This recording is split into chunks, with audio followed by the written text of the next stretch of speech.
Je vais partager la même chose que j'ai partagée à l'Est. Je suis en train de travailler un peu sur cet enseignement / prédication. Et voilà.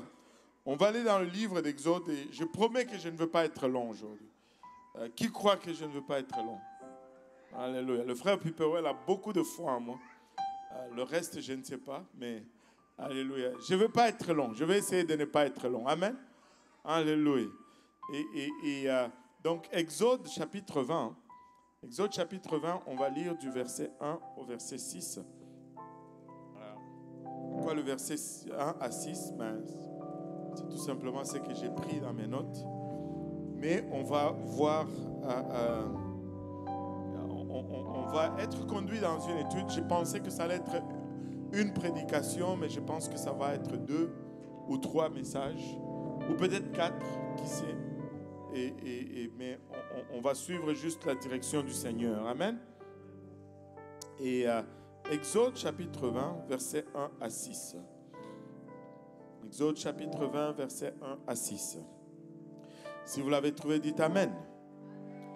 Alléluia. Si vous cherchez encore, dites j'arrive. Alléluia. Donc vous êtes arrivés. Exode 20, 1 à 6. Nous allons le lire. Alors Dieu prononça toutes ces paroles en disant: Je suis l'Éternel ton Dieu qui t'ai fait sortir du pays d'Égypte, de la maison de servitude. Tu n'auras pas d'autre Dieu devant ma face. Tu ne te feras point d'image taillée ni de représentation quelconque des choses qui sont en haut dans les cieux, qui sont en bas sur la terre et qui sont dans les eaux plus bas que la terre. Tu ne te prosterneras point devant elles et tu ne les livreras point, car tu ne les serviras point, car moi l'Éternel ton Dieu, je suis un Dieu jaloux qui punit l'iniquité des pères sur les enfants jusqu'à la 3e et à la 4e génération de ceux qui me haïssent, et qui fait miséricorde jusqu'en 1000 générations en ceux qui m'aiment et qui gardent mes commandements. En ceux qui m'aiment et qui gardent mes commandements. Prions tous ensemble. Seigneur, nous te sommes encore une fois infiniment reconnaissants, Papa, de ton amour, de ta bonté et de ta fidélité. Papa, merci pour la grâce et le privilège que nous avons de nous avancer devant toi aujourd'hui et de partager ta parole, Seigneur. Aussi bien moi que la congrégation, Papa, ton peuple devant moi. Papa, nous réalisons que nous sommes des êtres charnels, des êtres naturels. Et que cette parole qui est esprit et folie pour nous et de nous-mêmes, nous ne pouvons la saisir. Nous prions que tu nous aides, Papa. Aide-nous, Papa, à la partager sans crainte, sans favoritisme, sans hésitation. Aide-nous à la recevoir, Papa, qu'elle puisse germer en nous, produire de fruits et que ce fruit nous conduise jusque dans la vie éternelle. Et avec action de grâce dans le cœur, nous te prions ainsi, dans le nom précieux de Jésus. Nous disons tous au nom de Jésus. Alléluia. Nous disons tous au nom de Jésus. Abattons nos mains pour le Seigneur alors que nous nous asseyons.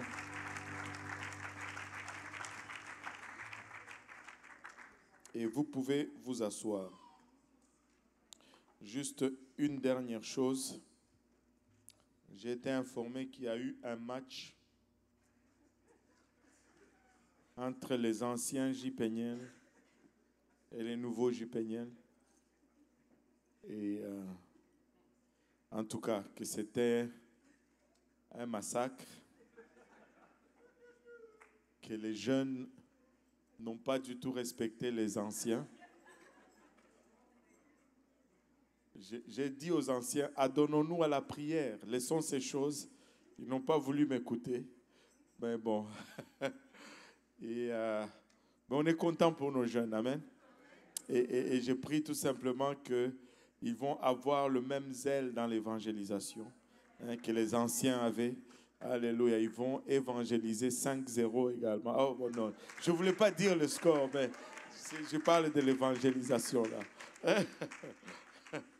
Aïe, aïe, aïe. Je vais avoir des problèmes avec le frère Yannick, c'est sûr. Le frère Yannick tient ça à cœur. Et j'ai demandé s'ils avaient tous leurs joueurs. Pasteur Yannick était là, Pasteur Apo, tous ces gens-là étaient là. mais ils n'ont plus de carburant dans le réservoir. Alléluia. Le frère Gauthier, tous ils étaient là. Aïe, aïe, aïe. Mais les jeunes, ah là là. On m'a donné des noms, mais je ne veux pas citer des noms. Mais je vous ai à l'œil, les jeunes. Et j'ose croire que vous allez évangéliser avec cette même hargne. Que vous allez être... Amen. Alléluia. Le Seigneur est bon. Battons nos mains pour nos jeunes. Alléluia. Merci Seigneur. Allons à la parole du Seigneur. Et les enfants d'Israël, amen. Les enfants d'Israël ont été esclaves pendant 430 ans en Égypte. 430 ans de servitude, 430 ans d'esclavage. Et ils ne sont pas allés là-bas juste comme ça. Ils sont allés en Égypte parce qu'ils devaient s'abriter de la famine. Joseph, qui était le fils de Jacob, s'est retrouvé en Égypte. Vous connaissez un peu les événements qui ont conduit Joseph en Égypte. Il a été vendu par ses frères, travaillant dans la maison de Pharaon, restant fidèle à Dieu malgré les épreuves, malgré les circonstances. Il est resté fidèle à Dieu, bien que son chemin ne faisait que descendre, mais il n'a pas perdu confiance en Dieu. Et au moment opportun, Dieu l'a élevé en la deuxième personnalité en Égypte. Il était l'homme le plus puissant en Égypte, juste en dessous de Pharaon, malgré les circonstances de sa vie. Je peux même faire une petite parenthèse là et dire à quelqu'un aujourd'hui, ne laisse pas les circonstances te définir. Encore une fois, ne laisse pas les circonstances te définir. Laisse la parole de Dieu te définir. Laisse les promesses de Dieu te définir. Joseph avait une promesse et il a tenu à cette promesse même dans les épreuves, même lorsque tout dans sa vie indiquait le contraire de ce que la parole de Dieu déclarait pour sa vie. Il est resté fidèle à Dieu. Même lorsqu'il était jeté en prison pour avoir été juste, pour avoir été loyal à Dieu et non aux circonstances autour de lui, injustement jeté en prison, il est resté fidèle à Dieu. Il n'a pas abandonné le voie de Dieu parce que les choses n'allaient pas bien pour lui. Il n'a pas abandonné, alléluia, les principes de Dieu parce qu'il était dans les difficultés. Non, non, non, non, non. La main de Dieu était sur lui, mais il a été vendu esclave. La main de Dieu était sur lui, il s'est retrouvé en prison. La main de Dieu était sur lui, même dans cette prison. Ne laisse pas les circonstances dire le contraire. Si Dieu l'a dit, c'est ça. Garde ta foi, garde ta foi, garde ta foi.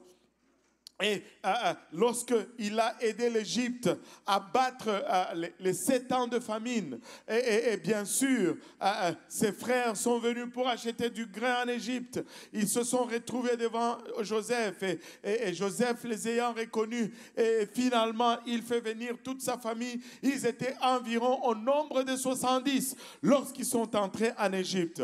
Pourquoi? Alléluia. Pour une période d'abri, pour un temps où ils devaient s'abriter pour la famine ou durant le temps de la famine.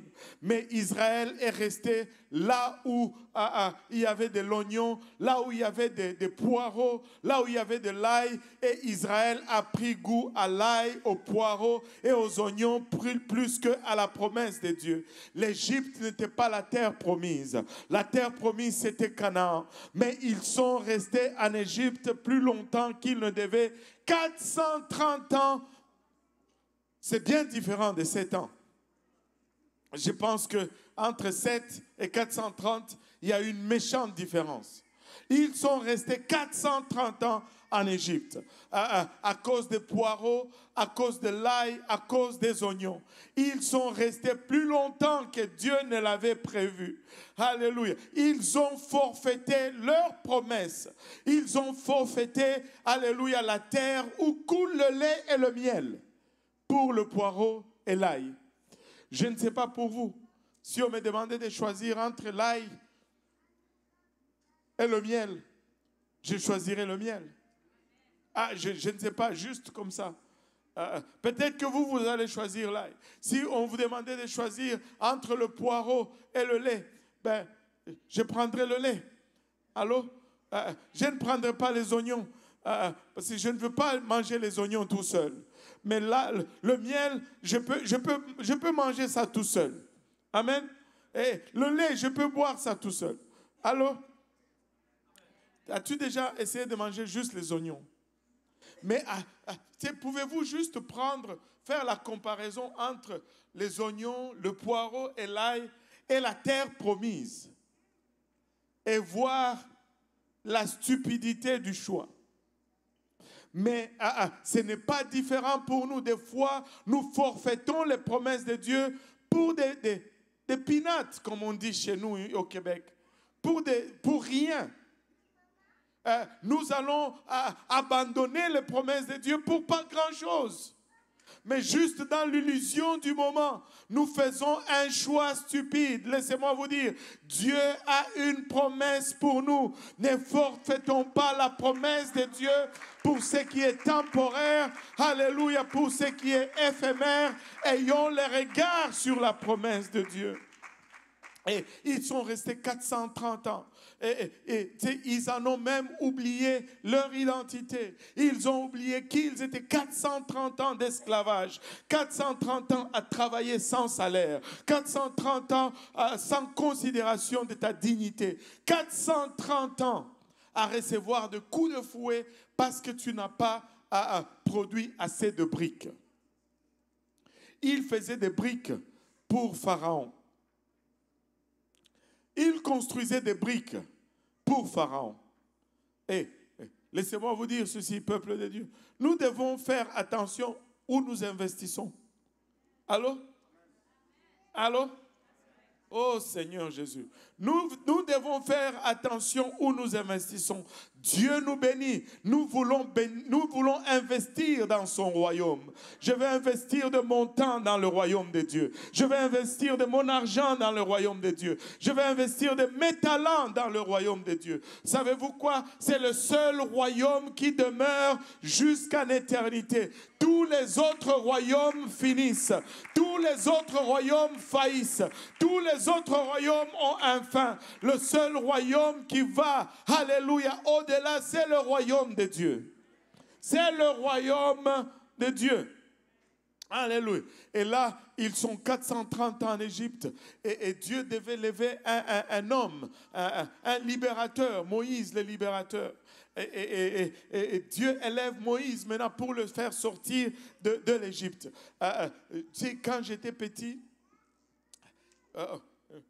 on achetait des livres, genre de dessins animés, de bandes dessinées, je devrais dire. Et on allait chez les sœurs de Saint-Paul. Je ne sais pas si c'est pour ceux qui ont grandi à Lubumbashi. Il y avait une librairie Saint-Paul. C'était tenu par des sœurs, les sœurs de Saint-Paul. Et je me rappelle, un des premiers livres que j'avais acheté, c'était Moïse le libérateur. Et tu voyais l'image de Moïse sur la couverture, avec les bras tendus et sa robe rayée, et qui divise la mer. Moïse le libérateur. Dieu élève Moïse. Et vous savez, ces gens étaient tellement perdus dans leur identité, dans la connaissance de qui ils étaient. Ils ne savaient plus qui ils étaient et ils ne savaient même plus qui leur Dieu était. Au point où lorsque Moïse a été appelé par Dieu, la première question qu'il demande à Dieu, c'est que si je vais là-bas pour leur dire que Dieu m'a envoyé et qu'ils me demandent c'est quoi ton nom, qu'est-ce que je vais leur dire que tu t'appelles? Et ils ne connaissaient pas le nom de leur Dieu. Tu dis, mais pasteur, comment est-ce que tu peux dire qu'ils ne connaissaient pas le nom de leur Dieu? Moi, je peux vous le dire qu'ils ne connaissaient pas le nom de leur Dieu. Moïse a été élevé par qui? Non, mais avant Pharaon, il a été élevé par qui? Par sa mère. Et il a été élevé jusqu'à son âge de sevrage comme un Hébreu. Et cette maman lui a appris l'adoration du seul et unique vrai Dieu. Ce n'est pas au hasard que lorsque Moïse, qui a passé du temps dans la maison de Pharaon, mais lorsqu'il est devenu adulte, il savait qui était le véritable Dieu. Il savait qui il était. Parce que souvenez-vous, sa mère ne pouvant plus le garder, l'a placé sur le Nil. Et là, la fille de Pharaon l'a retrouvé. Et qu'est-ce qu'elle a dit? Elle a dit à sa sœur, va chercher une nourrice parmi les femmes des Hébreux qui va nourrir cet enfant. Je lui donnerai un salaire. Ainsi, Moïse a été confié à sa propre mère qui était payée pour le nourrir. Oh, c'est Dieu qui a inventé l'allocation familiale, qui a été payé pour le nourrir. Elle l'a allaité. Et laissez-moi vous dire, pendant qu'elle allaitait cet enfant, elle disait, Moïse, tu n'es pas un adorateur des dieux multiples. Tu es l'adorateur du seul et unique vrai Dieu. Mon fils, alléluia, tu n'es pas égyptien, tu es hébreu. Mon fils, il n'y a qu'un seul Dieu qui existe. Il n'y en a pas deux, il n'y en a pas trois. Alléluia. Mais malgré tout cet enseignement qu'elle a donné à son fils, elle n'a pas su dire le nom de leur Dieu à Moïse. Et quand Moïse s'est trouvé devant ces dieux, lui dit, mais c'est quoi ton nom? Qu'est-ce que je vais leur dire que tu t'appelles? Waouh!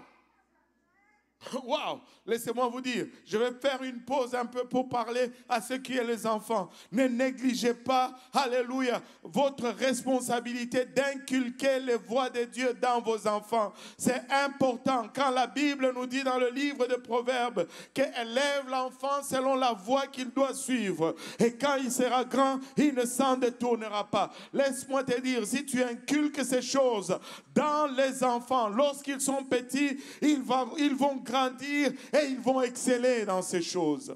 Ce n'est pas trop tard pour commencer à lire la parole de Dieu à ton enfant. Ce n'est pas trop tard. Écoutez, oubliez Blanche-Neige et les 7 nains, oubliez les Pocahontas et toutes ces choses. Il y a les David dans la parole de Dieu. Il y a les Esther, il y a les Ruth. Il y a plein d'exemples, de belles histoires que tu peux lire à tes enfants pour le mettre au lit. Les belles histoires que tu peux lire à tes enfants et ils sortent de là avec quelque chose. Inculque les voies de l'Éternel à tes enfants. Inculque les voies de l'Éternel. N'élève pas ton enfant avec cocomelon. Ou c'est quoi? Cocomelon, ne fais pas cela. Élève tes enfants avec les voies de Dieu. Et élève tes enfants avec les choses de Dieu. Alléluia. Anyway, c'était juste une parenthèse. Je reviens à Moïse. Et il était... il demande à Dieu, c'est quoi ton nom? Et s'il me demande c'est quoi ton nom, qu'est-ce que je vais leur dire? Et Dieu lui donne le nom. Et Moïse, il a commencé à négocier avec Dieu. Ah Seigneur, je ne peux pas aller. Vous connaissez l'histoire. Dieu lui dit, mets ta main là. Il met la main, il la sort, c'est la lèpre. Remets, il sort, la main est propre. Dieu lui dit, jette le bâton en terre. Il jette le bâton, boum, ça devient un serpent. Il commence à fuir. Et là, Dieu lui dit, non, prends-le par la queue. Il prend par la queue, ça devient un bâton. Mais après cela, Moïse dit, je ne peux pas y aller. Dieu dit, qu'est-ce qui se passe? Je bégaye. Et Dieu n'était pas content. Dieu lui dit, prends Aaron. Et il te servira de bouche et tu seras pour lui comme Dieu. Vous savez, quand on négocie avec Dieu, on n'a jamais ce que Dieu avait prévu pour nous. Négocier avec Dieu, argumenter avec Dieu nous fait passer à côté du meilleur que Dieu avait pour nous. Dieu n'est pas un vendeur de voitures. Dieu n'est pas un vendeur de quoi que ce soit. Quand il te dit ça c'est bon pour toi, c'est parce que c'est ça qui est bon pour toi. Et si tu commences à négocier, laisse-moi te dire, tu vas avoir moins que ce que tu devrais avoir. Personne ne va négocier ou argumenter avec Dieu et sortir avec plus. C'est impossible. Il a négocié, on lui a dit Aaron. Savez-vous qui a fait le veau d'or? Aaron. si Moïse, anyway, retournons à Moïse, il parle avec Dieu, finalement Dieu le convainc. Il retourne après des va-et-vient avec Pharaon, les mouches, les poux. Et finalement, le coup de grâce est arrivé. Le premier-né de tous les Égyptiens ont été frappés. Et non seulement le premier-né de tous les Égyptiens, mais les premiers-nés de leur bétail, le premier-né de leur troupeau, c'était la mort en Égypte. Imaginez-vous, chaque famille devait perdre un enfant. Imaginez-vous un peu une maison où le père est le premier-né, le père meurt et le premier-né, son premier enfant meurt également. C'est double deuil. C'était un jour grave. Et finalement, Pharaon décide, Moïse, prends ton peuple, prenez vos affaires et partez. Et ce jour-là, ils ont quitté l'Égypte la main haute. Ce jour-là, ils ont quitté l'Égypte la main levée. Ce jour-là, ils ont quitté l'Égypte en dépouillant les Égyptiens. Ils se sont mis en route vers l'Égypte. Mais sur leur route, la colonne de nuée qu'ils suivaient ou la colonne de feu de nuit qu'ils suivaient les conduit vers Pi-Hahiroth. Et là, ils arrivent en face de la mer Rouge, des montagnes à gauche, des montagnes à droite, la mer en avant d'eux. Et là, ils regardent en arrière. L'armée égyptienne est en train d'avancer. Les chars sont en train d'avancer. Il y a tout un nuage de poussière levé en arrière d'eux parce que l'Égypte a réalisé qu'ils ont perdu la main d'œuvre et l'Égypte a réalisé qu'ils doivent récupérer ce qu'ils ont perdu. Laisse-moi te dire ceci. Le jour où tu as décidé de quitter l'Égypte, le jour où tu décides de quitter le monde, l'ennemi ne va pas te laisser aller sans se battre. Il va tout faire pour venir te rattraper. Il va tout faire pour venir, alléluia, te remettre dans le même esclavage. Vous savez, l'Égypte est le type du monde. Alléluia. Et lorsque nous sommes dans le péché, nous sommes dans un type. Le péché est... L'Égypte est le type du péché. Et lorsque nous sommes dans le monde, c'est l'image de ceux Israël qui était dans l'Égypte qui image cela. Et là, ils sont là, Pharaon en arrière. Qu'est-ce qu'on fait? Le peuple dit, retournons en arrière. En d'autres termes, retournons dans l'esclavage. Pensez-y un peu, pensons-y un peu. Que pensez-vous qu'allait être la conversation s'ils étaient retournés en Égypte? Pardon, Pharaon, nous nous sommes vraiment trompés. Pardonne notre erreur. Nous voulons retourner. Ça allait être ça la conversation, oui ou non? S'il te plaît, ne te fâche pas trop. Nous sommes tes enfants. Les enfants font des bêtises. Vous avez 40, 60 ans. Ça allait être une conversation qui va dans ce sens-là. Mais le peuple dit, retournons en Égypte. Moïse dit, non. Nous ne retournons pas en Égypte. On reste là et on va voir ce que Dieu va faire. On ne retourne pas en Égypte, on reste là. C'est déjà mieux que retourner en Égypte. Mais ce n'était pas la vie de Dieu. Ça, c'était la vie de Moïse. La vie du peuple, retournons en Égypte. La vie de Moïse, restons sur place. Mais quand Dieu parle, il dit, mais qu'est-ce que vous faites? Avancez, allez de l'avant. Avec Dieu, nous allons toujours aller de l'avant. Avec Dieu, nous allons toujours avancer. Même rester sur place, ce n'est pas acceptable avec Dieu. Je dois grandir, tu dois grandir, tu dois être meilleur. Alléluia, tu dois, alléluia, t'améliorer. Laisse-moi te dire, nous sommes presque à moitié année maintenant. Nous sommes à 6 mois, presque jour pour jour. Demain c'est le 30, c'est le dernier jour et après cela c'est le premier. C'est un moment où nous pouvons peut-être juste poser et évaluer un peu comment s'est passée cette première moitié de l'année 2025. Ai-je grandi? Si je n'ai pas grandi, j'ai 6 mois pour me rattraper. Ai-je fini ma lecture de la Bible? Si je n'ai pas fini, j'ai 6 mois pour me rattraper. Ai-je fini, alléluia, ai-je vraiment fini d'établir une discipline de prière? Non. Alors j'ai 6 mois pour me rattraper. Et j'ai établi une routine de Dieu dans ma vie. Hein? Qu'est-ce que tu parles? Je dis, est-ce que suis-je régulièrement à l'église? Tu dis, ah, pasteur, à l'église? Ben oui, à l'église. Tu dois être le plus souvent possible à l'église. Tu sais, un jour, quelqu'un me parlait. Je n'étais pas pasteur. Et ne pensez pas que je viens à l'église parce que je suis pasteur. Je viens à l'église parce que j'ai besoin d'être là. Allô? Alléluia. Et tu sais, on était encore jeunes dans le Seigneur. Nous, on venait à l'église. Lundi, on est à l'église. Mercredi, on est à l'église.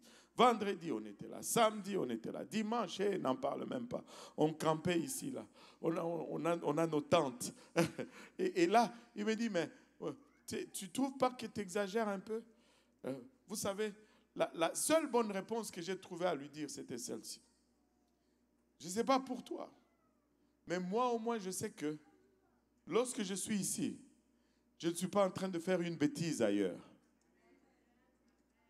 C'est tout. Peut-être vous êtes trop fort, mais moi je ne suis pas assez fort. J'ai besoin de mes frères et sœurs. Leur regard me garde sur le chemin. Des fois, je peux être tenté, mais juste parce qu'on me regarde, ça va me garder. J'ai besoin de vous. J'ai besoin que tu me regardes. Allô? Parce que je veux être sauvé. Je veux aller au ciel. Seigneur Jésus. Je veux y aller. Alléluia. Je veux. Je veux être là, que frère Luc me voie et qu'il s'assure que je marche sur la bonne voie. Si je ne suis pas là, je prie qu'il va m'appeler. Il dit, ben, wow, pasteur, on ne t'a pas vu aujourd'hui. N'est-ce pas? Alléluia. Merci Seigneur. Tu sais, le plus souvent possible, tu vas à la maison de Dieu. Est-ce que tu as établi ces choses dans ta vie? On a des services mercredi qui sont presque vides. Tellement vides qu'on est obligé de le faire dans le sous-sol. Je vous promets que si on était même la moitié de ça, là, on le ferait ici en haut. Si. On est à peine le 1/4. Là, vous dites, ah, le pasteur est fâché contre nous, il nous vise. Non, c'est par amour. Amen. Comme on dit, les jeunes disent, it's all love, it's all love. C'est par amour. Amen. It's all love. Regarde ton voisin, dis-lui, it's all love. Alléluia. Alléluia. Et finalement, Dieu dit avancer. Et qu'est-ce qui se passe? Moïse étend le bâton, la mer s'ouvre en avant de ces Israélites au courant de la nuit, et cette colonne de nuée qui les conduisait part de devant d'eux, et ça bouge en arrière d'eux. Et non seulement ça bouge en arrière d'eux, mais cette colonne de nuée devient ténèbres pour les Égyptiens, mais lumière, alléluia, pour les Israélites. Tu sais, quand les Égyptiens ont vu cela, ils se sont exclamés. Ils ont dit, le Dieu des Israélites a choisi un camp. Le Dieu des Israélites n'est pas ambivalent. Le Dieu des Israélites fait un choix. Le Dieu des Israélites fait du favoritisme. Laissez-moi vous dire, votre Dieu fait du favoritisme. Votre Dieu choisit un camp. Il n'est pas neutre dans cette bataille. Il a un camp. Il a une faveur.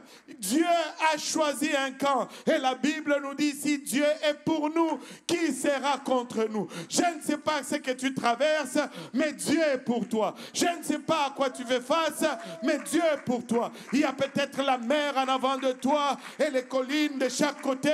Il y a peut-être, alléluia, l'Égypte en arrière. Mais laisse-moi te dire, ça semble trop, ça semble débordant, mais Dieu est pour toi. Dieu est pour toi. Dieu est pour toi. Oh, je pense qu'on devait juste l'applaudir un peu en cet endroit-là. Dieu est pour toi. Dieu est pour nous. Alléluia. Nous n'avons pas toujours été justes, mais Dieu est pour nous. Nous n'avons pas toujours été fidèles, mais si Dieu est pour nous, qui sera contre nous? Alléluia. Israël ne se rappelait même pas son Dieu. Israël ne voulait même pas marcher sur ses chemins. Mais toutefois, Dieu a pris leur camp. Oh, Oh, je ne sais pas ce que tu traverses, mais Dieu est pour toi, Dieu est pour toi. Alléluia. N'abandonne pas, ne lâche pas, ne laisse pas les circonstances avoir le dessus. Laisse la parole de Dieu dicter. Dieu est pour toi. Dieu est pour toi. Aramayakita. Dieu est pour toi. Alléluia. Dieu est pour toi. Et là, la mer rouge s'ouvre. Et là, les Israélites marchent à travers la mer. Ouh, en tout cas, j'ai dit à l'église de l'Est, si moi j'étais dans l'armée égyptienne, on allait avoir un déserteur ce jour-là. Parce que de un, je ne sais pas nager. Allô? De un, je ne sais pas nager. Allô? De deux, je ne sais pas comment dire ça autrement ou que ça soit gentil. Je ne suis pas stupide. Quand je vois la mer s'ouvrir là, pour des gens, et moi je vais m'en prendre à ces gens-là, qu'est-ce que tu penses même? Je ne sais pas qu'est-ce qu'ils pensaient. Moi, c'était le moment de dire, wow, ça nous dépasse. Je prends mes affaires, je rentre chez moi. Il y a certains combats, tu ne veux pas le faire. Tu regardes le gaillard, tu dis, tout ça, ce n'est pas pour moi, n'est-ce pas? Ils ont vu la mer ouverte. Et ils ont dit, allons. Vous allez aller tout seul. Amen. J'allais rentrer chez moi. Mais eux, ils ont suivi. Et Dieu a fait des miracles là. Il a ouvert l'eau. Il a arrêté les Égyptiens. Les Israélites ont passé à sec. Mais regardez, quand les Égyptiens veulent passer à leur tour, le fond de la mer devient boueux. Leurs chars s'enlissent. Les roues de leurs chars, c'est des boîtes. Il y a un trafic là dans l'autoroute de la mer Rouge. Il y a un embouteillage terrible. Et là, Dieu s'est dit, je les ai exactement où je les voulais. Je les ai exactement où je les voulais. Je ne sais pas pour vous, mais je vais juste, permettez-moi de dire encore à quelqu'un, tu es poursuivi, tu es combattu, tu es attaqué, mais des fois, Dieu est en train juste d'amener ton ennemi là où il veut le détruire. Juste, fais confiance en Dieu. Aie confiance en Dieu. Israël commençait à paniquer. Oh, pasteur, cette affaire ne finit pas. Juste laisse. Toi, continue. Suis la colonne de nuée là. Et le reste, Dieu va s'en occuper. Et Israël s'est retrouvé de l'autre côté alors que l'Égypte essayait de suivre. Ploum, Dieu ferme la mer. L'eau envahit les Égyptiens. L'armée tombe, se noie. Pharaon et son armée, le char et son cavalier sont engloutis. Myriam de l'autre côté sort les tambourins. Elle commence à danser. Le cheval et son cavalier ont été engloutis. Et Dieu a opéré une grande délivrance ce jour-là. Et Israël s'est retrouvé de l'autre côté de la mer Rouge. Et vous savez quoi? C'est la dernière fois qu'ils ont dû avoir à dealer avec les Égyptiens. C'est la dernière fois qu'ils ont eu à voir avec Pharaon. Est-ce que c'était fini? Non, ils avaient d'autres batailles, mais ce ne sont plus les mêmes. Vous savez, avant, ils luttaient dans l'esclavage. Mais là, ils n'allaient plus lutter pour être libres. Ils allaient lutter dans leur liberté. Allô? Et il y a une méchante différence. Et laissez-moi dire à quelqu'un, Pharaon ne peut te poursuivre que jusqu'à la mer Rouge. Ne campe pas à la mer Rouge. Tu dois traverser la mer Rouge. Pharaon ne peut pas traverser la mer Rouge. Si Pharaon revient dans ta vie, c'est toi qui le fais revenir. Ce n'est pas de lui-même qu'il vient. Amen. C'est Israël qui a fait revenir l'Égypte en faisant le veau d'or. Ce n'est pas Pharaon qui est venu. Allô? Alléluia. Et là, ils ont traversé. Maintenant, ils sont dans le désert. Et Dieu va les conduire jusqu'au mont Horeb ou le mont Sinaï. Ils sont arrivés là-bas après 3 mois de marche. Ils sont sortis de l'Égypte. Ils ont marché, ils ont traversé la mer Rouge. 3 mois après, ils arrivent au mont Sinaï ou au mont Horeb. Là, ils campent. Est-ce que certains d'entre vous ont vu combien de temps ils sont restés campés au mont Horeb? Combien de temps Israël est resté à Horeb? Laissez-moi juste vous dire ceci. Je ne sais pas pour vous, mais quand je vais quelque part, j'aime ça arriver. Allô? Quand tu pars, tu veux arriver. Amen. Et c'est pourquoi je ne voyage plus avec certains d'entre vous, surtout par la route. J'ai fait l'expérience, j'ai failli perdre mon Saint-Esprit.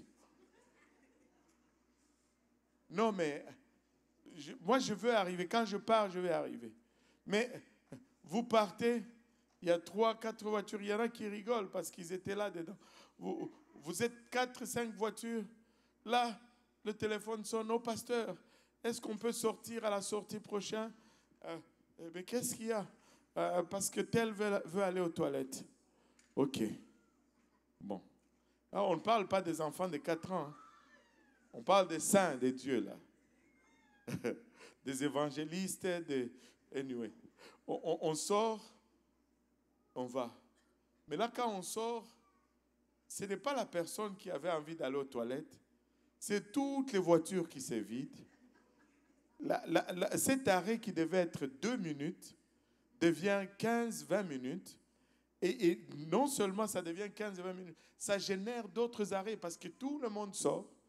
Ils vont dans le dépanneur, ils reviennent avec des coca, des boissons, des biscuits. Ils ont d'autres choses dans la voiture, là. Mais ils achètent encore. J'en perds ma raison. Et là, vous embarquez, Pasteur Luc, 15 minutes après, le téléphone sonne encore.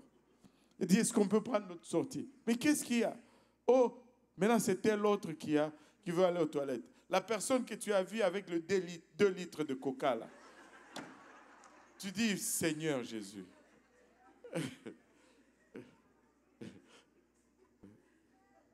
Tu dis, Seigneur,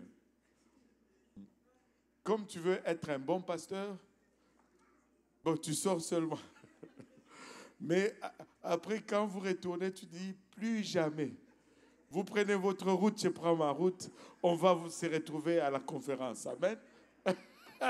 Comme ça, je garde mon Saint-Esprit. Quand je pars, je veux arriver. Allô? Je veux arriver. Mais Israël part de l'Égypte. Il devait arriver dans la terre promise. Amen. Mais ils arrivent à Horeb. Ils campent pendant au moins 11 mois. Dieu les arrête là à Horeb, pape, 11 mois, arrêtés ici. Mais pourquoi s'arrêter 11 mois? Pour faire quoi? 11 mois, c'est beaucoup de temps. Tu parles de milliers, de millions de personnes, je devais dire.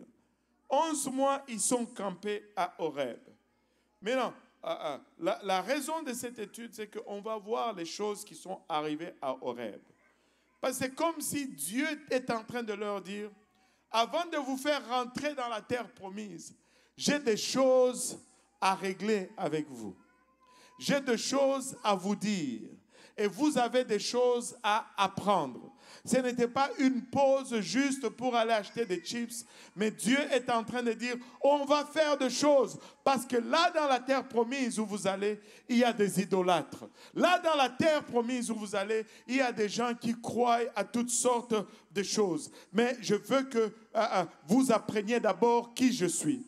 Je veux qu'on règle certaines choses avant que vous alliez faire face à ceux qui sont dans la terre promise. 11 mois, ils sont restés à Horeb. 11 mois et ils sont restés là. Et c'était toute une expérience extraordinaire. La présence de Dieu est descendue à la montagne.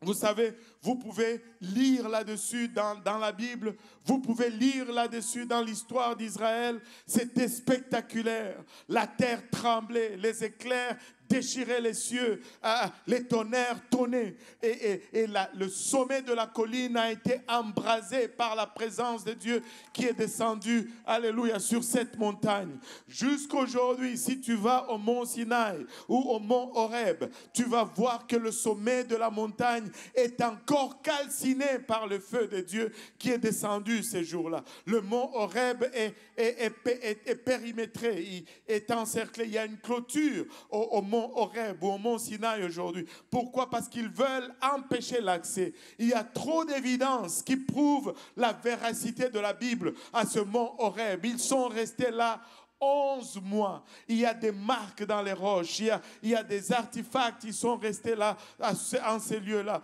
Et donc, ils ont interdit l'accès à cette zone pour ne pas prouver la véracité de la Bible. Mais Israël était au pied de cette montagne lorsque Dieu est descendu. Et c'était un rendez-vous. C'était tellement intense, tellement spectaculaire que l'histoire d'Israël nous dit que la présence de Dieu était tellement intense que ça a bouleversé le sens de ce peuple. J'ai déjà fait des recherches là-dessus et je sais que c'est vrai parce que si tu veux, tu peux aller dans ta Bible et chercher les mots hébreux qui décrit ce passage. Tu vas voir que ça dit littéralement qu'il voyait le son et qu'il entendait la lumière. Tellement que la présence de Dieu était intense. Il voyait les tonnerres. Et ils entendaient la lumière. Dieu était descendu pour rencontrer l'humanité.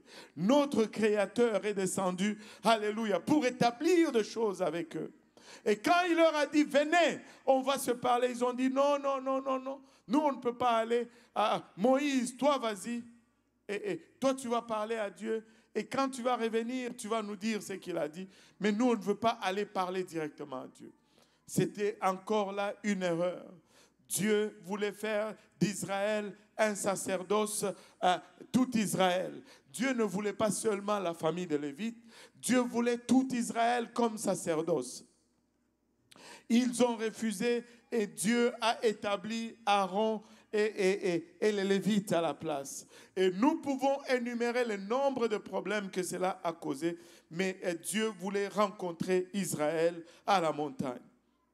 Et là, Moïse est monté à la montagne. Et je vais juste énumérer certaines choses qui sont arrivées à la montagne.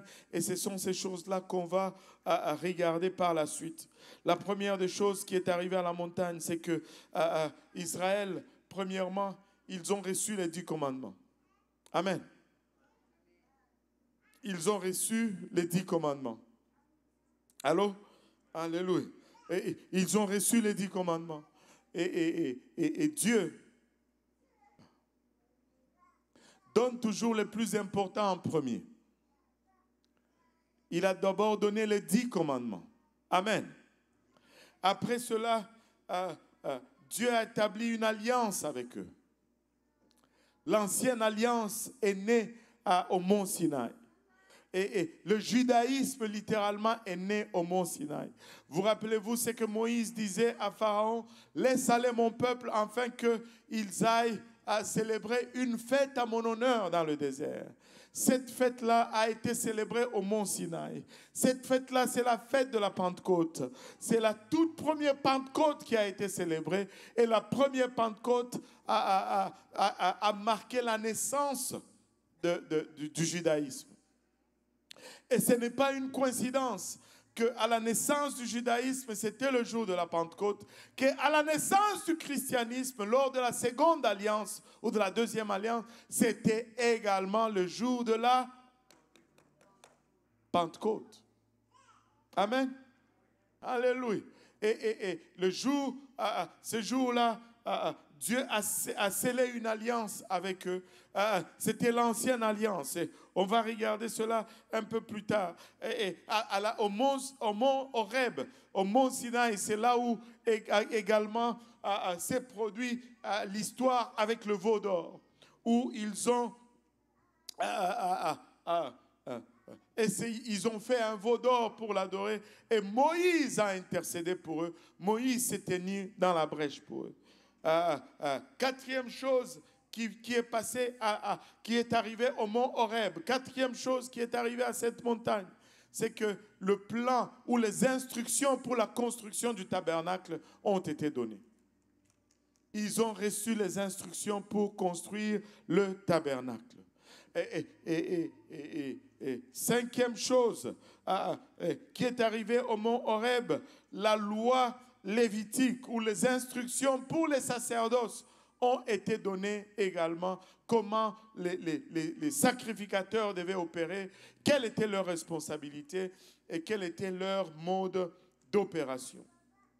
Et on va regarder la première chose qui est arrivée au mont Sinaï. On va regarder la réception des 10 commandements. Amen. Et on va regarder la réception des 10 commandements. Regardez le premier verset d'Exode 20. Alors Dieu prononça toutes ces paroles en disant, « Je suis l'Éternel, ton Dieu, qui t'a fait sortir du pays d'Égypte, de la maison de servitude. Tu n'auras pas d'autre Dieu devant ma face. Tu n'auras pas d'autre Dieu devant ma face. » J'ai essayé de trouver une façon de le dire, mais je n'ai pas pu le trouver. Je n'ai pas pu trouver une meilleure façon que de dire ceci. Le premier commandement a été donné en premier. Le premier commandement a été donné en premier. Qu'est-ce que tu veux dire, prédicateur? Ce que je veux dire tout simplement, c'est ceci.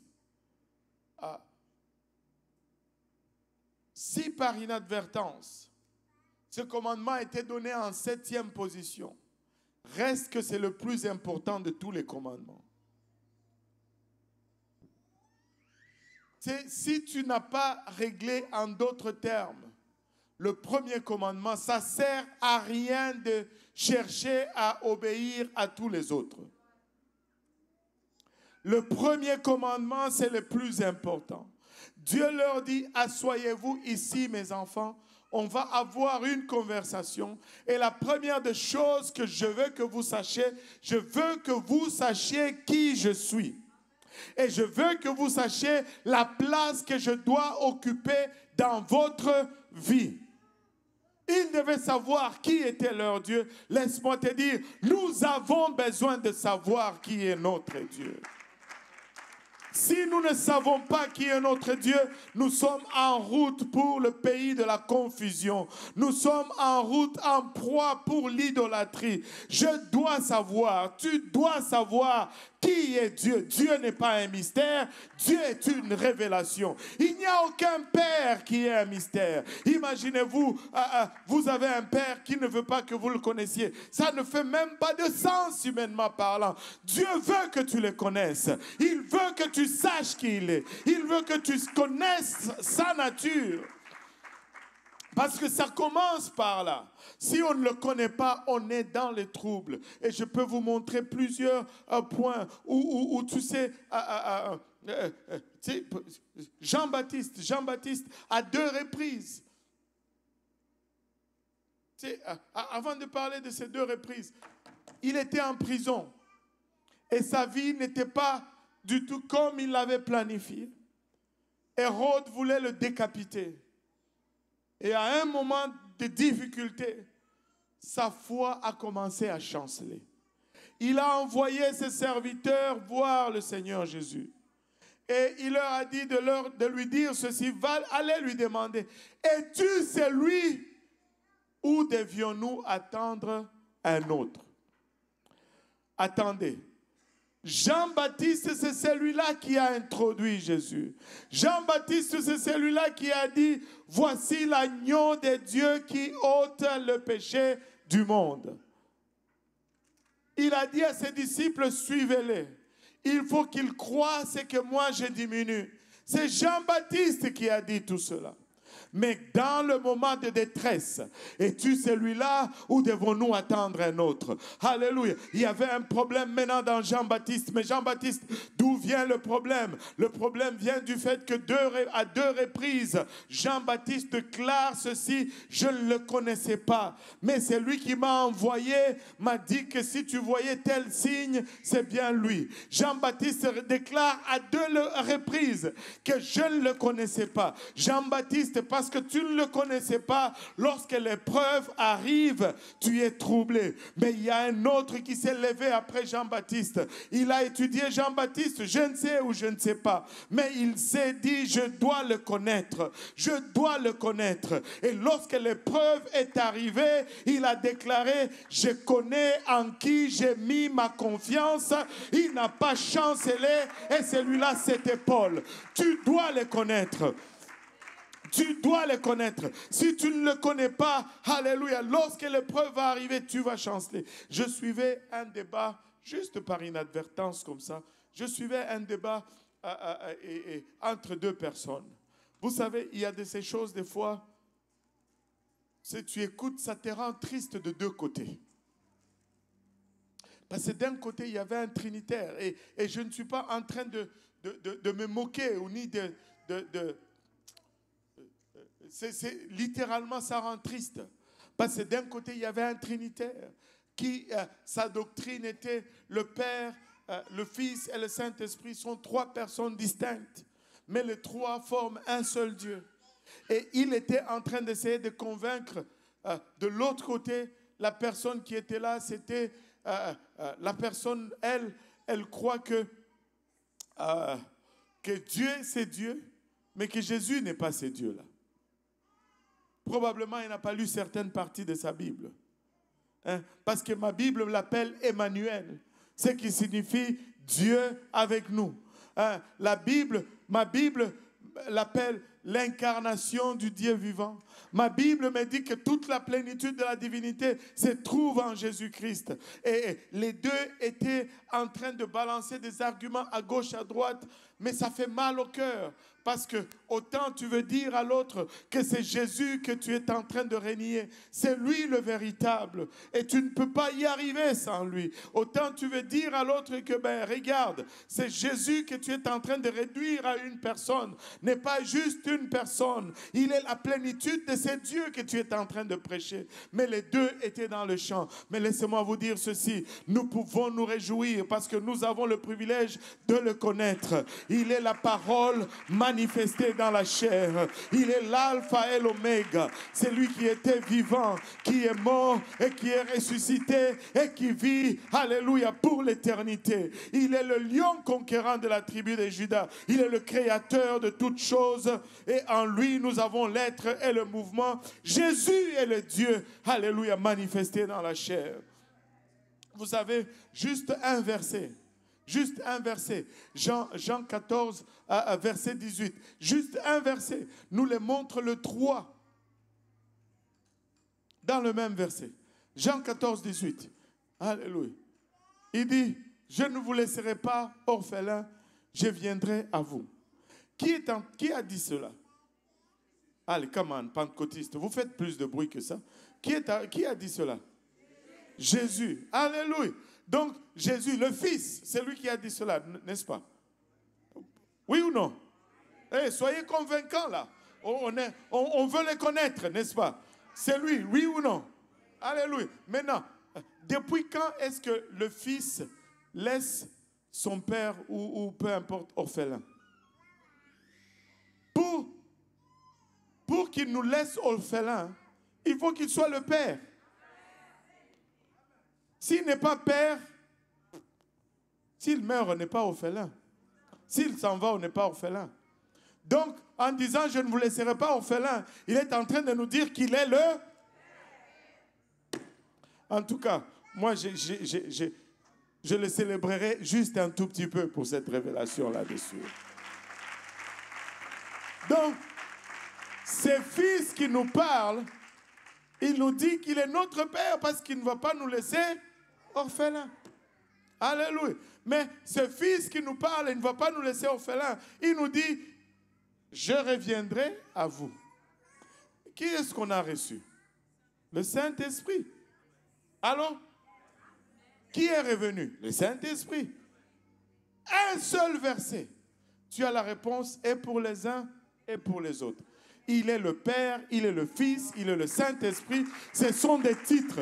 Tout comme moi, je suis Père, je suis Fils et je suis époux. Ce sont des titres. Ça ne fait pas de personnes différentes. Hey, je dois le connaître. Tu dois le connaître. Tu dois savoir qui est ce Jésus, en qui tu as mis ton espérance. Tu dois savoir qui il est, en qui tu as confié, alléluia, ton éternité. Alléluia. Il est le Père, il est le Fils, il est le Saint-Esprit. Dieu dit, il faut que vous me connaissiez. Là où vous allez aller, il y a des idolâtres. Là où vous allez aller, vous allez être confrontés à des gens qui ont fait la guerre toute leur vie. Vous étiez esclaves en Égypte. Mais vous n'allez pas avoir votre confiance sur quoi que ce soit si ce n'est sur moi. Asseyez-vous ici et je veux vous faire savoir qui je suis. Et il dit, je suis l'Éternel, ton Dieu, qui t'a fait sortir du pays d'Égypte. Maintenant, nous connaissons Dieu, n'est-ce pas? Allez, arrêtez d'essayer d'être humble. Dites Amen. Alléluia. Vous le connaissez, oui ou non? Alléluia. Et en passant, ah là là, anyway. Vous le connaissez, oui ou non? Alléluia. Laissez-moi vous dire ceci. Le connaître, c'est une chose. Mais ce n'est pas la seule chose que le premier commandement veut établir. Il dit, je suis l'Éternel. Reviens un peu à Exode 20, verset 1. Alors, Dieu prononça ces paroles. Verset 2, il dit, je suis l'Éternel. Je suis l'Éternel. Oh, je suis l'Éternel. Je suis l'Éternel. Je suis ton Dieu. Je ne suis pas l'Éternel, ton ami. Je ne suis pas l'Éternel, ton compagnon. Je ne suis pas l'Éternel, ton conseiller. Non, non. Je suis l'Éternel, ton Dieu. Je suis ton Dieu. Ah, qu'est-ce que tu veux dire par là, prédicateur? C'est que je veux dire ceci. Le connaître, c'est une chose. Mais lui donner la place à qui lui revient dans ta vie, c'est une autre chose. Le diable le connaît aussi, mais ça ne change rien dans sa vie. Alléluia. Plusieurs le connaissent, mais ça ne change rien dans leur vie. Il faut qu'il soit l'Éternel, ton Dieu. Et s'il est ton Dieu, il occupe une place dans ta vie. S'il est ton Dieu, c'est lui qui est aux commandes dans ta vie. S'il est ton Dieu, c'est à lui que tu obéis. Alors, non pas à toi-même. Allô? Vous savez, nous faisons des fois un bon travail à chasser le diable du trône de nos vies. Mais l'erreur de foi que nous faisons, c'est qu'une fois que nous avons chassé le diable du trône de nos vies, nous-mêmes nous montons, nous nous assoyons sur ce trône. Allô? Et là, vous me dites, ah oui, je vois certains d'entre vous dire, ah pasteur, il commence encore. Oui, c'est ça. C'est ça. On s'assoit sur le trône de notre propre vie. Tu dis, mais comment ça? Je peux vous le démontrer tranquillement. Et en passant, ce n'est pas une question de UPC. J'ai entendu trop, oh UPC, oh UPC. Laissez UPC tranquille. Ce n'est pas une question de UPC. C'est une question de la parole de Dieu. Si ce n'est pas UPC ou pas UPC, est-ce qu'on prêche la parole de Dieu? Allô? Allô? Alléluia.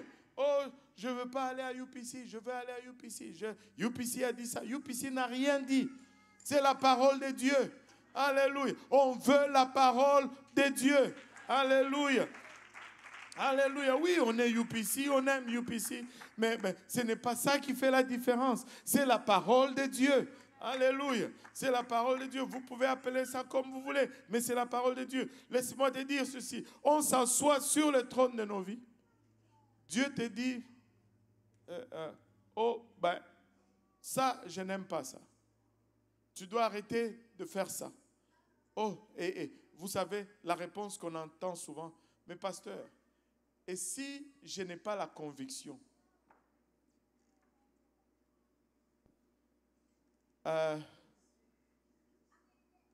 donc si je n'ai pas la conviction, Dieu n'est plus Dieu.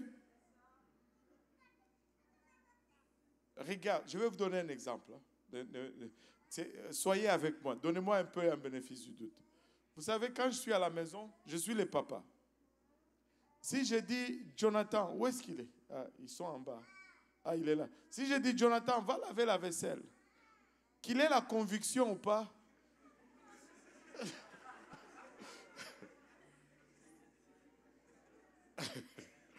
c'est s'il se lève, il me dit, papa, moi, je n'ai pas la conviction. Franchement. Mais des fois, nous disons à Dieu, je n'ai pas la conviction. Soyez honnête avec moi.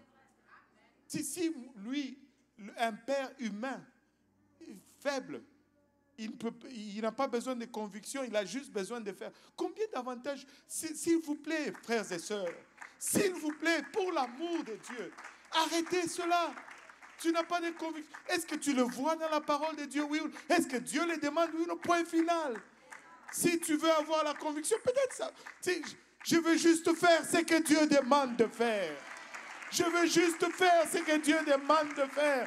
Oh, tu me dis, ouais, mais si je fais sans conviction, mais ça n'a rien, ce n'est même pas ça, ce n'est pas dans le contexte de cela. Ce n'est rien, ça n'a rien à voir. Ça n'a rien à voir. Il n'est pas question de la parole de Dieu ou pas quand c'est dans... Anyway, ici, lui n'a pas besoin de conviction vis-à-vis de ce père faible. Et toi, tu te tiens devant le Dieu créateur. Tu te dis, j'ai pas de conviction. Waouh! Qui est assis sur le trône? Hein? C'est toi ou c'est lui? Des fois, tu sais, Dieu dit, je marcherai devant toi. Mais des fois, nous voulons marcher devant Dieu. Hein? Nous marchons littéralement. Non. Que Dieu reste Dieu, frères et sœurs. Que Dieu reste Dieu, frères et sœurs. Et si Dieu l'a dit, tu peux débattre comme tu veux, ça ne change rien. C'est que Dieu a dit, ça reste. Du temps qu'on peut le confier. Oh Seigneur, c'est pourquoi nous devons le lire. Lis ta parole. Tu dois lire la parole de Dieu tous les jours. Tous les jours, tu dois être plongé dans les Écritures. Tu dois la lire. Tu dis, je ne comprends pas. Lis-la quand même. Je n'arrive pas à comprendre. Lis-la quand même. Je ne vois pas comment. Lis-la. Lis ta parole de Dieu. Tu sais, ceux qui mangent ne savent pas nécessairement comment les vitamines fonctionnent dans le corps, mais ils mangent quand même. Ce n'est pas parce que je ne sais pas que les aliments ne vont... Lis seulement, tu verras que les résultats vont venir. Tout comme tu manges seulement, tu vois les résultats venir. Lis seulement et tu verras les résultats venir. Peuple de Dieu, nous sommes à 6 mois. 6 mois. Qu'en est-il de l'engagement de lecture de la parole de Dieu que tu avais fait en début d'année? N'est-ce pas un bon moment pour reconsidérer cela et de bouger un peu? Lisons la parole de Dieu. Nous devons lire la parole de Dieu. Nous devons le connaître. Nous devons nous arrêter à Horeb et assimiler le principe de Dieu. Vous savez, c'est très important la parole. Tu dois connaître la parole de Dieu. Tu sais, les gens vont te dire aujourd'hui, Dieu me parle, Dieu m'a dit, Dieu m'a dit. Oh, Dieu m'a dit. Ça revient beaucoup, Dieu m'a dit. Dieu m'a dit. Mais quand tu vas dans la parole, il n'y a pas de connaissance de la parole. Mais comment est-ce que Dieu peut te dire si tu ne connais pas la parole de Dieu? Comment tu vas savoir que c'est Dieu qui t'a dit? Allô? Parce que ce n'est pas tout ce qui dit qui est Dieu. Tu peux entendre des voix. Alors, et laissez-moi vous dire ceci. La seule façon de reconnaître Dieu, c'est sa parole. C'est sa parole. 2 fois dans les... Je vais vous donner 2 exemples dans les Écritures. Vous rappelez-vous de Jacob et d'Ésaü? Jacob et Ésaü, 2 jumeaux qui naissent d'Isaac. Et là, Jacob, par circonstance et malignité, il achète le droit d'aînesse de son frère. Et son frère Ésaü lui vend le droit d'aînesse. Il voulait la bénédiction mais il ne voulait pas les responsabilités. Ça ne marche pas ça, peuple de Dieu. On ne peut pas avoir la bénédiction sans les responsabilités. Si tu laisses aller la responsabilité, tu perds les bénédictions. Et Ésaü devait le savoir. Mais il a vendu les droits d'aînesse et il va quand même, quand son père lui dit, va faire la chasse, amène du gibier, prépare, je vais manger et je vais te bénir. Le voilà qui court dans la forêt pour aller chercher, alors qu'il avait déjà vendu le droit d'aînesse. Et là, sa maman prépare Jacob. Jacob vient avec le veau qu'elle a préparé et lui a mis les vêtements d'Ésaü pour l'odeur et lui a mis la peau du chevreau pour le poil. Et le voilà, Jacob qui va devant son père qui est aveugle. Alléluia. Il va là, papa, mange et bénis-moi. Et là, son père sursaute. Mais qui es-tu? Oh, je suis Ésaü, son fils, ton fils. Il ment. Mais la voix sonnait Jacob. Et là, il dit, approche-toi un peu que je te touche. Là, il approche, il le touche, il sent le poil. Il dit, ouais, c'est Ésaü. Et puis, il s'assoit, il mange. Et puis, il parle, il dit, la voix, c'est comme Jacob. Il dit, viens un peu ici que je t'embrasse. Vous savez, le toucher, là, ce sont les œuvres. La main, les mains, c'est synonyme d'œuvre dans la parole de Dieu. Et il est allé par les œuvres. Il n'a pas pu identifier l'authentique. Les œuvres l'ont induit en erreur. On ne peut pas se baser sur les œuvres seulement. Et là, il dit, je vais te sentir. Il vient, il le renifle, il le sent. Et il sent Ésaü. Il sent l'odeur d'Ésaü. Vous savez, des fois, le ressenti, tu sais, on ne peut pas se fier sur ce qu'on ressent. Le ressenti, là aussi, induit en erreur. Une seule chose qui ne le trompait pas, c'était la voix. S'il s'était juste appuyé sur la voix, il allait éviter cette erreur. Mais il s'est appuyé sur les œuvres, il s'est appuyé sur ce qu'il a ressenti. Oh, je ressens. Assure-toi que ce qu'il ressent est en accord avec la parole. Je ne suis pas en train de dire qu'on ne va pas ressentir, mais ça doit s'aligner avec la parole. Je ne suis pas en train de dire qu'on ne fait plus des œuvres, mais ça doit s'aligner avec la parole. Si ça ne s'aligne pas avec la parole, non.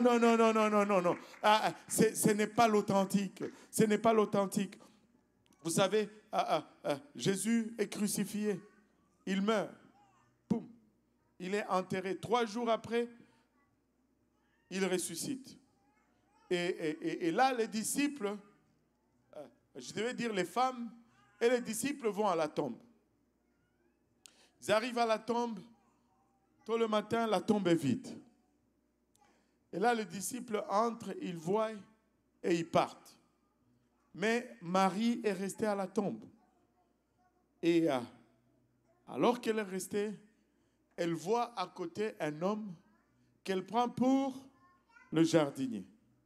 Amen. Elle prend pour le jardinier. Elle ne le reconnaît pas. Et je vous dis, Dieu est un jardinier. Elle ne le reconnaît pas. Elle regarde le jardinier et lui dit, mon Seigneur, si c'est toi qui l'as pris, dis-moi où tu l'as mis et j'irai le chercher. Mais le jardinier la regarde et qu'est-ce que le jardinier a dit? Dites-le un peu fort. Le jardinier a dit Marie. Il n'a pas dit beaucoup de choses. Juste un seul mot, Marie. Juste son nom, Marie. Et quand le jardinier a dit Marie, qu'est-ce que Marie a fait? Qu'est-ce qu'elle a dit? Rabouni, maître. Juste le son de sa voix. elle l'a reconnu tout de suite. Juste le son de sa voix, elle l'a identifié. Son regard l'a trompé, mais le son de sa voix ne pouvait pas être différent. Laissez-moi vous dire, tu dois lire ta Bible. Tu dois lire la parole de Dieu. Si tu veux le reconnaître, si tu veux l'identifier, tu dois connaître cette voix. Tu dois lire la parole de Dieu. On doit rester à Horeb parce que Dieu veut s'assurer que là où nous allons, nous ne tombons pas dans la confusion. Nous ne tombons pas dans la confusion. Il dit au premier commandement, je suis l'Éternel ton Dieu, qui t'a fait sortir du pays d'Égypte, de la maison de servitude. Tu n'auras pas d'autre Dieu devant ma face. Dieu les arrête à Horeb pour s'assurer qu'ils connaissent qui il est, pour s'assurer qu'ils mettent Dieu à sa place dans leur vie et pour s'assurer qu'ils ne tombent pas dans l'idolâtrie. Vous devez connaître qui il est.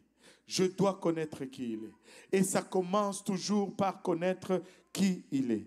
Et laissez-moi vous dire, alléluia, il est le seul et l'unique vrai Dieu.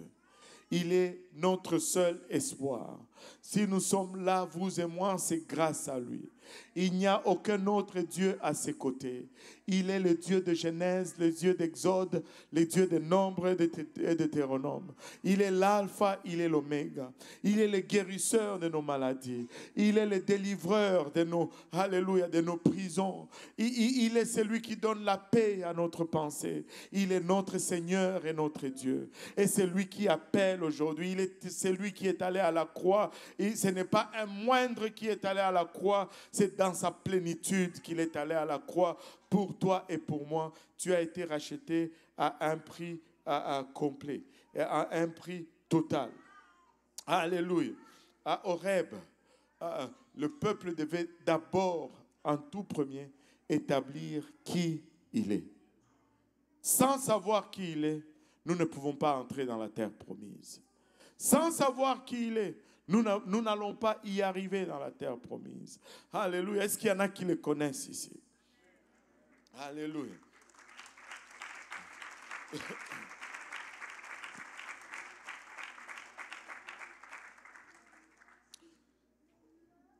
Au-delà de ceux qui le connaissent, est-ce qu'il y en a qui veulent le mettre sur leur trône comme Dieu? Alléluia. Si tel est votre cas, voulez-vous vous lever avec moi?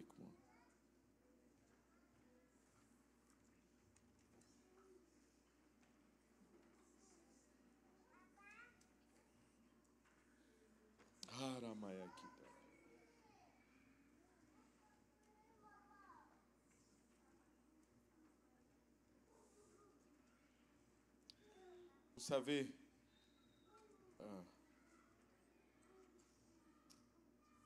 depuis Genèse jusqu'à Apocalypse, toute la Bible n'est que la révélation du Seigneur Jésus-Christ. Lui qui devait venir, lui qui est venu, il a payé de ce grand prix à la croix pour nous. Et il est mort et il est ressuscité afin que nous puissions avoir la vie éternelle. Depuis Genèse jusqu'à Apocalypse. Dans Genèse 3,15, il est la sémence de la femme. Dans Exode 12, il est notre agneau pascal. Dans le livre de Lévitique 1-7, il est notre souverain sacrificateur. Dans le livre de Nombre, il est cette colonne de nuée ou la colonne de feu qui avance devant nous. Dans Deutéronome, il est le prophète comme Moïse. Et dans le livre de Josué, il est le juste juge et le capitaine de l'armée de l'Éternel. Il est notre Dieu. Jésus. Alléluia. Jésus. Il est l'alpha et l'oméga, le commencement et la fin. Dans le livre de Ruth, il est le parent qui a le droit de rachat sur notre vie. Dans le livre de 1 et 2 Samuel, il est le prophète que l'Éternel va envoyer. Dans le livre de 1 roi et 2 rois, il est le roi qui règne éternellement, le roi de rois et le Seigneur des Seigneurs. Dans 1 Chronique et 2 Chroniques, il est le temple glorieux. Alléluia. Il déclare dans les évangiles que détruisez ce temple. Et dans 3 jours, je le révélerai. Je le relèverai. Dans le livre d'Ezra, il est notre scribe fidèle. Dans le livre de Néhémie, il est le rebâtisseur de nos vies. Alléluia. Combien de vies Jésus a rebâties dans ces lieux? Oh Seigneur Jésus. Seigneur Jésus.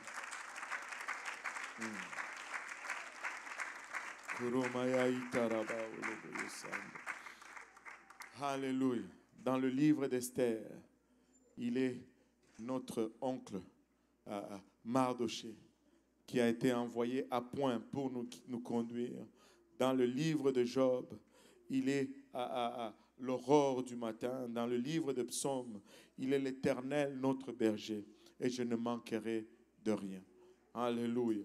Dans le livre de Proverbes, il est la sagesse de la part de Dieu. Dans le livre de Salomon, il est notre bien-aimé, celui qui est incomparable, qui est plus que 1000. Et dans le livre d'Ésaïe, il est les serviteurs fidèles, même dans la souffrance. Dans le livre de Jérémie et de Lamentation, il est celui qui pleure sur son peuple. Dans le livre d'Ézéchiel, il est le Fils de l'homme. Dans le livre de Daniel, il est la 4e personne dans la fournaise ardente. Même dans le milieu de ton trouble, Jésus est là avec toi. Alléluia. Alléluia. Tu dois connaître qui il est. Dans le livre d'Osée, il est l'époux fidèle ou le mari fidèle. Oh, combien nous avons été infidèles, mais Dieu reste fidèle. Et dans le livre de Joël, il est celui qui nous baptise avec son esprit. Dans le livre d'Amos, il est c'est lui qui porte nos fardeaux. Dans le livre d'Obdia, c'est lui qui est notre sauveur puissant. Dans le livre de Jonas, il est celui qui nous pardonne fidèlement. Dans le livre de Michée, il est le messager qui a les beaux pieds. Dans le livre de Nahum, il est celui qui venge les élus de Dieu. Dans le livre d'Habakkuk, il est ce grand évangéliste qui crie encore le réveil. Si cette promesse tarde, attendez-la. Si cette prophétie tarde, attendez-la, car elle va s'accomplir. Elle s'accomplira certainement. Et nous pouvons regarder livre après livre après livre dans le livre de Sophonie. Il est le restaurateur du reste de l'Éternel. Dans le livre d'Agé, il est cette fontaine qui nous purifie. Dans le livre de Zacharie, alléluia, il est celui dont on a percé les pieds et les mains. Dans le livre de Malachie, ou Malachie pour certains, il est le fils de la justice. Alléluia. Et il est notre Rédempteur. Il est notre Rédempteur. Alléluia. Matthieu nous le présente comme le Messie. Marc nous le présente comme le faiseur de miracles. Et Luc nous le présente comme le Fils de l'homme. Et Jean nous le présente comme le Fils de Dieu. Il est le même, hier, aujourd'hui et éternellement. Alléluia. Alléluia. Traînons à Sinaï, traînons à Horeb et assimilons ce que Dieu a pour nous. Vous savez, quand Israël a quitté l'Égypte, Dieu leur a dit, ce mois-ci va être le premier de mois. Parce que pour Dieu, leur départ de l'Égypte, c'était un recommencement. C'était un nouveau début. Un départ à nouveau, un reset, comme on dit en bon français. Je ne sais même pas comment on dit reset en français. Redémarrage? Réinitialisation. Bon, ça semble plus réinitialisation. C'est une réinitialisation. Vous savez, Dieu veut réinitialiser ta vie. Il veut te dire qu'à partir d'aujourd'hui, que ça soit nouveau. Hein? Au départ de l'Égypte, vous savez, ils sont sortis d'Égypte, ils ont marché sous la colonne de nuée, sous la colonne de feu, et après ils ont traversé la mer Rouge. Et Paul nous dit dans le livre de Corinthiens que c'est le type du baptême d'eau et du baptême du Saint-Esprit. Pourquoi ne pas réinitialiser ta vie aujourd'hui? Pourquoi ne pas juste pousser le reset et traverser le Jourdain aujourd'hui? C'est pas traverser le Jourdain, traverser la mer Rouge aujourd'hui. On n'est pas encore au Jourdain, on est encore à Horeb. Amen. Traverser la mer Rouge aujourd'hui. Pourquoi ne pas revêtir de son nom et réinitialiser sa vie? Pourquoi ne pas recevoir son esprit et réinitialiser sa vie, un nouveau départ? Et peut-être que vous avez déjà fait cela, mais pourquoi est-ce qu'on ne prendrait pas ce service pour le restant du mois? C'est dire, Seigneur, bon, peut-être de janvier à juin, j'ai essayé ça, mais là, je vais doubler les efforts pour le restant du mois. Si je priais autant, je vais prier plus. Si je lisais autant, je vais lire un peu plus. Si j'évangélisais autant, je vais... Pourquoi ne pas prendre ce moment pour réinitialiser un peu notre marche avec le Seigneur? Juste un moment de consécration. Est-ce qu'il y en a qui veulent se reconsacrer au Seigneur? Cet hôtel est ouvert, les hommes à ma gauche, les dames à ma droite. Juste venir un moment juste parler à Dieu. Ne te préoccupe, pour le moment, ne te préoccupe pas de ton frère à gauche ou à droite. Va juste parler à Dieu, toi avec ton Dieu. Tu dis, Seigneur, je vais faire mieux. Et laisse-moi dire à quelqu'un aujourd'hui, je me ressens de dire à quelqu'un aujourd'hui, tu peux vivre pour Dieu. Tu peux vivre pour Dieu. Tu peux vaincre, alléluia, ce qui t'entrave et vivre pour Dieu. Tu peux vivre pour Dieu. Amen. Tu peux vivre pour Dieu. Oh, Shataramaya Itaraba Oloboyosa.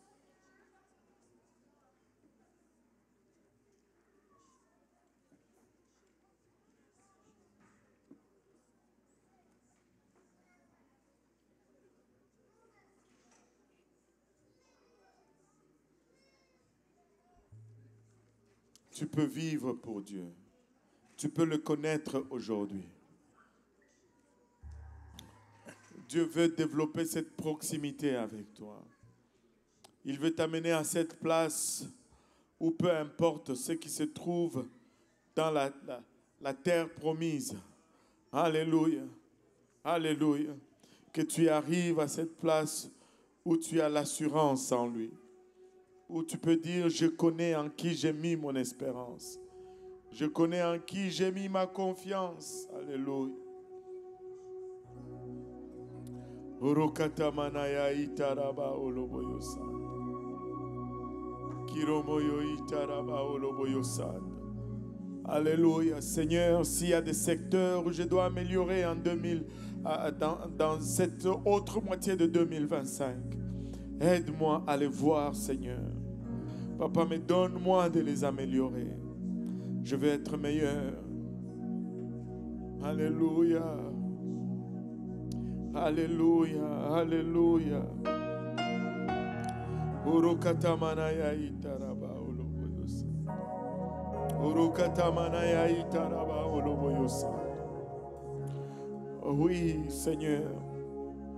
Je veux retourner à ma lecture de ta parole. Je veux retourner à mes moments de prière. Je veux retourner à Horeb. Je veux retourner à cet endroit, Père, où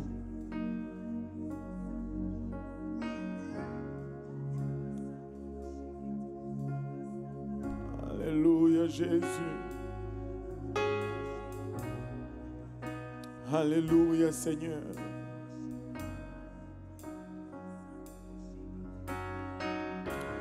Alléluia Jésus, alléluia Seigneur.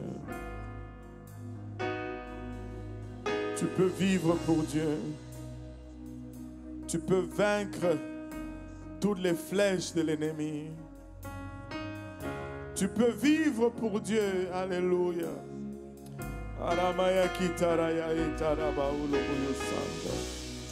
Tu peux être productif pour Dieu.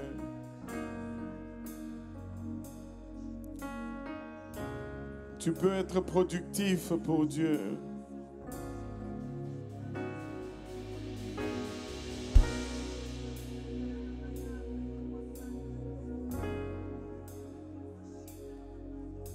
Le Seigneur veut t'amener dans cette autre dimension.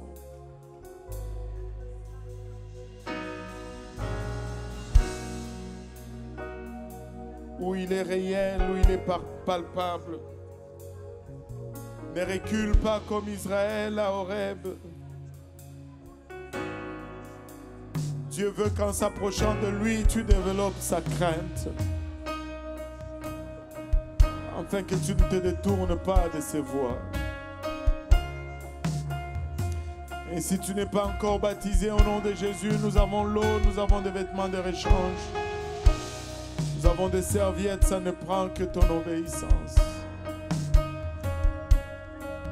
Si tu n'as pas encore reçu le don du Saint-Esprit avec l'évidence de parler en langue,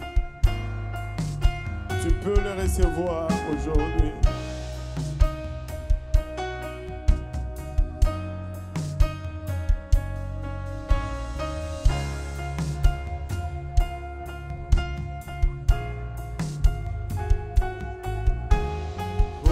Jésus.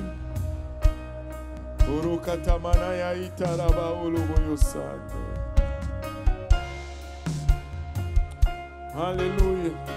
Ouvre-lui ton cœur aujourd'hui. Fais un reset. Fais une réinitialisation. Alléluia. Oh Jésus. Une réinitialisation dans le nom de Jésus.